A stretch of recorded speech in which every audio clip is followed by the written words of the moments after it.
ඇත්තටම අද මම ලයිව් එකක් එන්න හේතුව තමයි ඔයගොල්ලෝ දන්නවා මේ දවස්වල කතා බහට ලක් වෙලා තියෙනවා මිසස් ශ්‍රී ලංකා පැජන්ට් එක, මිසස් වර්ල්ඩ් පැජන්ට් එක, ඒ වගේම පුෂ්පිකා ඩිසිල්වා කියන මාතෘකාව. ඉතින් කන්ට්‍රි ඩිරෙක්ටර් ශන්දිමල් ජයසිංහ ටෝක් විත් දනුත් එක ප්‍රෝග්‍රෑම් එකක් කරලා තිබ්බා.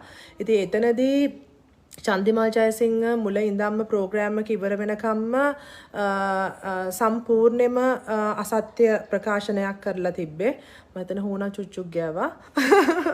ඇත්ත කියලා.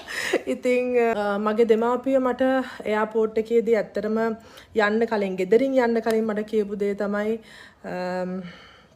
ඔයා යන්නේ අප්‍රේල් 4 වෙනිදා වගේ ක්‍රවුන් එක ගලවන වෙලාවේදී ඔයාව දාලා ගියපු පැනලා ගියපු නැෂනල් ඩිරෙක්ටර්ත් එක්ක කියලා.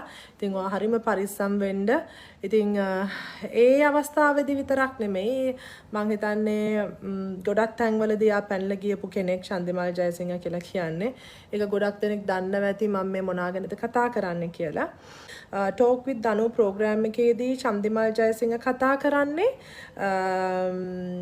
එයා ටිකට්ස් ගැන. එයා ටිකට්ස් මිසස් රෝසි සේනානායක මහත්මියට බිස්නස් ක්ලාස් ටිකට් එකක් වගේම සියලුම දේවල් ටික මිසස් වර්ල්ඩ් ඕගනයිසේෂන් එකෙන් ලබා දුන්නා කියලා.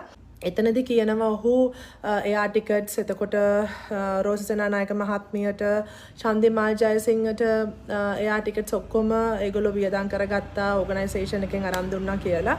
ඉතින් ඒක සම්පූර්ණ අසත්‍යයක් වගකීමෙන් කියනවා. මොකද මම ඕගොල්ලෝ දන්නවා ඒ වෙනකොටත් මම බැංක් ස්ටේට්මන්ට් මගේ ට්‍රැවල් ඒජන්ට් එක මං හුවමාරු කරගත්ත වොයිස් මැසේජ්, ඒ වගේම කන්වර්සේෂන්, එතකොට බැංක් ස්ටේට් ස්ලිප් එක, ඒරෝසෝන් ප්‍රයිවට් ලිමිටඩ් ආයතනයට මම සල්ලි ඩිපොසිට් කරපු මේ හැමදේම මම ඔයගලන්ට ඒක මම පබ්ලිෂ් කරලා තියෙනවා මගේ සෝෂල් මීඩියා හරහා. ඒ වගේම කියනවනේ දැන් ශන්දිමල් ජයසිංහ කතා කරනවා ඒගොල්ලන්ට ප්‍රයිවට් ජෙට් එකකට යන්න උනත් සල්ලි තියෙනවා රෝසි සේනානායක මහත්මියට. ඉතින් මං අහනවා ප්‍රයිවට් ජෙට් එක යන්න සල්ලි තියෙනවා නම් ඇයි ඔවුන්ට මගෙන් එයා ටිකට්ස් ගත්තේ? ඇයි